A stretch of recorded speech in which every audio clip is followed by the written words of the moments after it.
We now enter into our fifth and final lesson on how to make a good confession.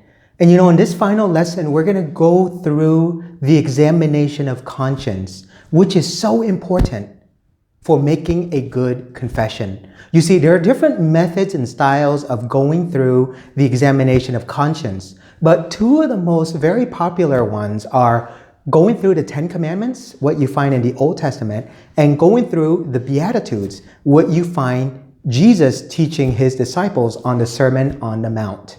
So in this final lesson, we're going to go through these two resources as a means of doing this examination of conscience. Now, I'd like to begin with a story.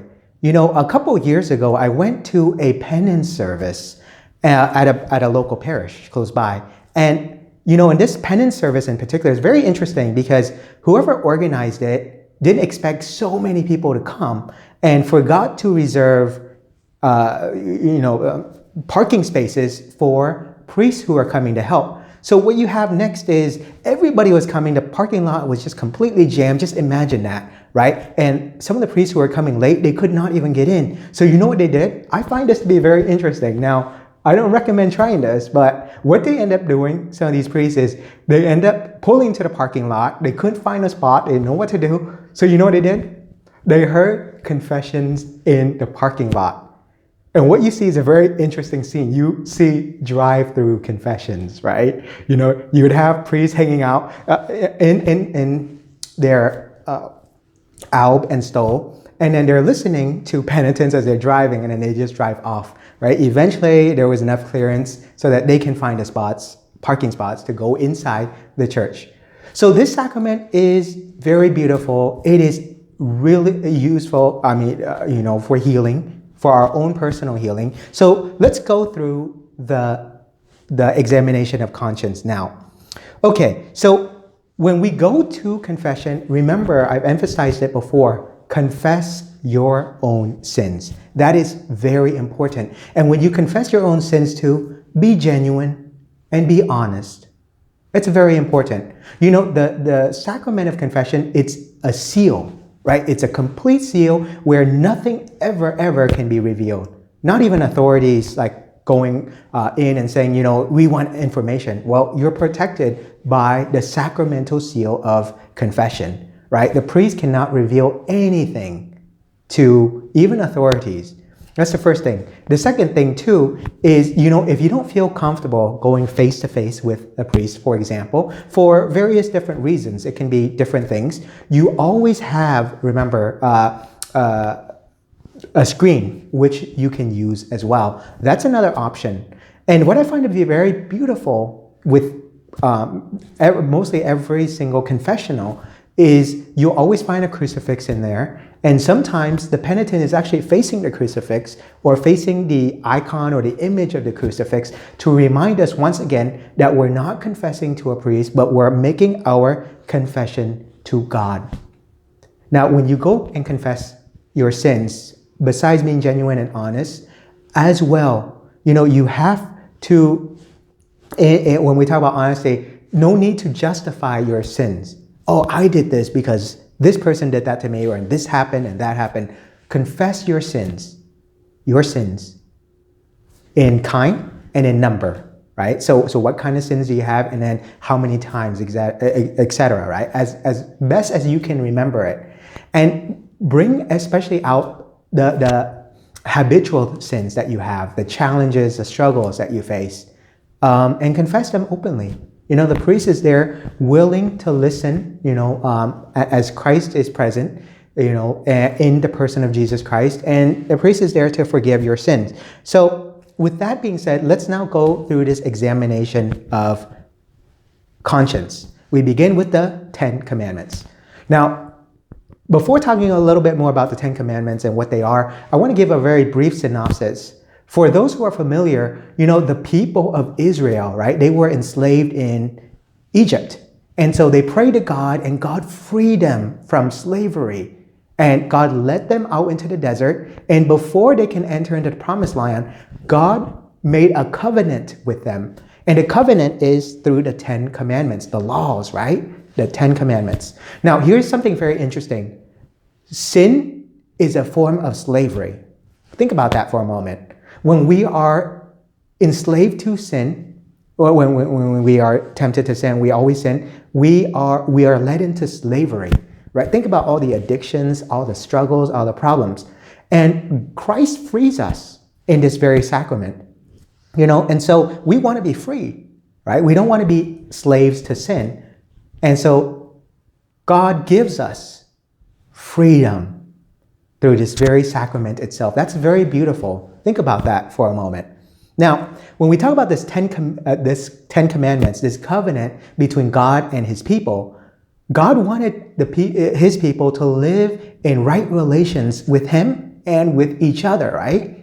And so he gave them these 10 commandments. So these 10 commandments, if we were to break them down, you have two categories. The first 3 commandments is about how you love God, right? And the last 7 is how you love your neighbor, everybody around you. Your neighbor, not just narrowly defined in the Old Testament, but everyone, as Jesus will define in the New Testament. So if you must remember it in a simple way, think love God, love your neighbor. First 3, and then the last 7. Okay, so first commandment, I am the Lord your God. You shall have no other gods besides me, right? Do we put other gods ahead of our God? Do we put the God of wealth, the God of power, the God of honor, the God of our beauty, the God of our strength ahead of our God, right? Do we put the God of material goods?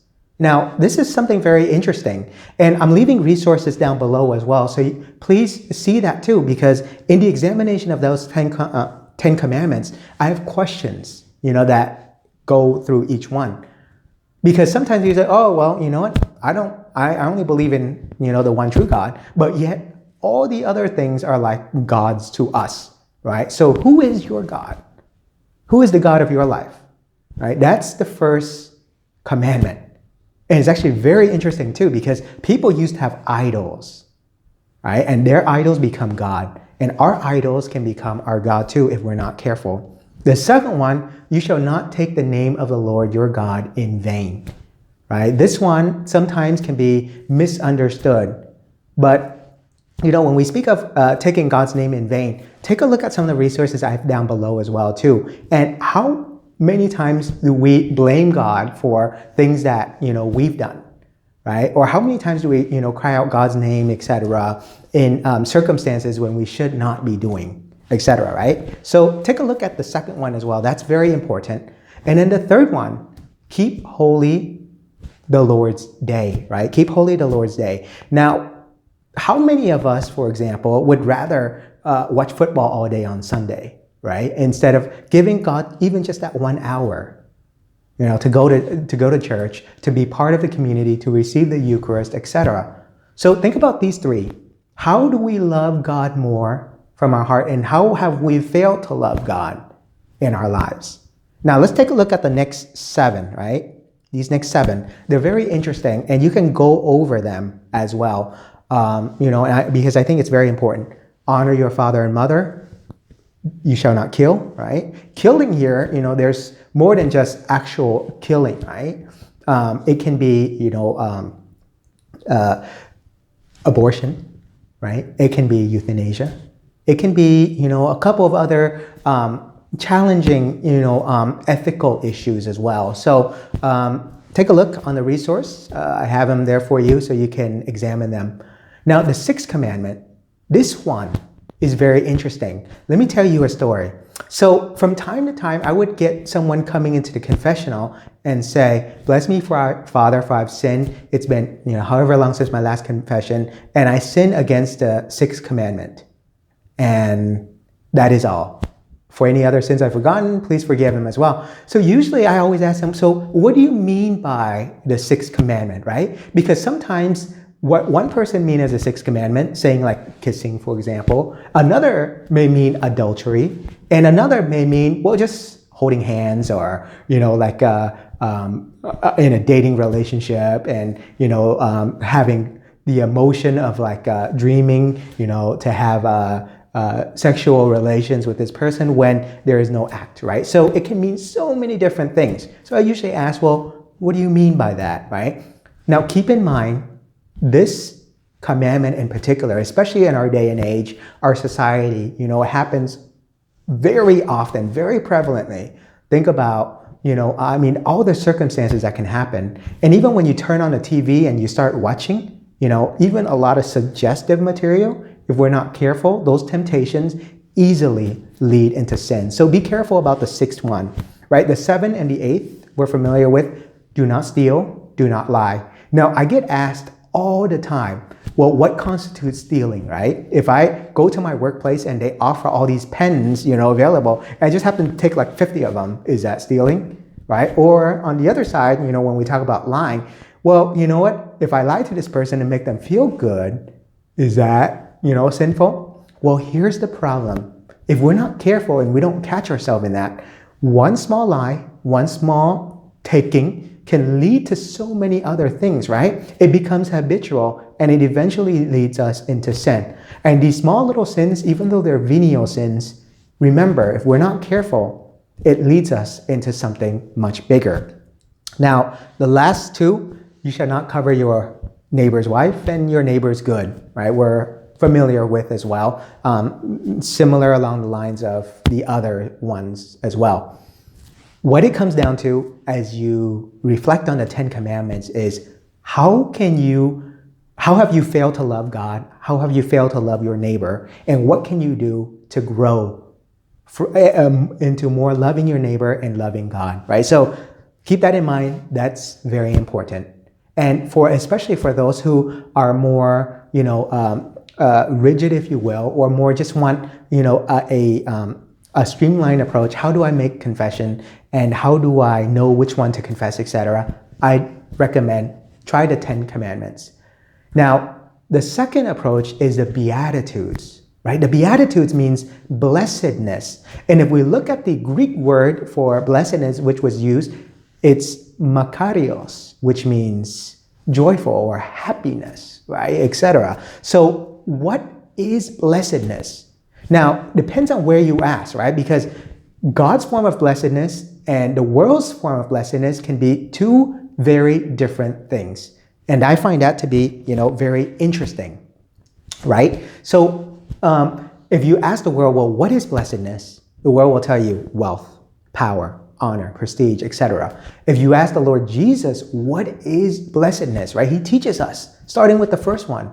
Blessed are the poor in spirit. The kingdom of God is theirs. What does it mean to be poor in spirit, right? He's not referring to material poverty. He's referring to being poor in recognizing, that everything comes from God. Being poor in ourselves, our own needs, and being rich in God, in other words, right? And so blessedness here is found not in the things of the world, because Jesus already tells us, do not store up your treasures here on earth, but in heaven, right? So set our sights of happiness not here in the world, but in heaven. And how do we do that? By having this poverty of spirit. Because you know what? Poverty of spirit, what it comes down to is one key word to understand all 8 of these Beatitudes. Detachment from worldly things. Detachment from worldly desires. You see, imagine if we are attached to wealth, if we are attached to material goods, if we're attached to emotions, if we're attached to a certain thing, then that thing becomes our God, and God cannot enter. And if we're able to be detached from it, then God can enter. I think one of the biggest temptations in the world is actually wealth, right? You cannot serve both God and mammon. Why not? Because when we have so much wealth, and this is the temptation of many, right? We end up wanting more, and we want to use that, to do things for us, right? And if we're not careful, it leads into all sorts of sins.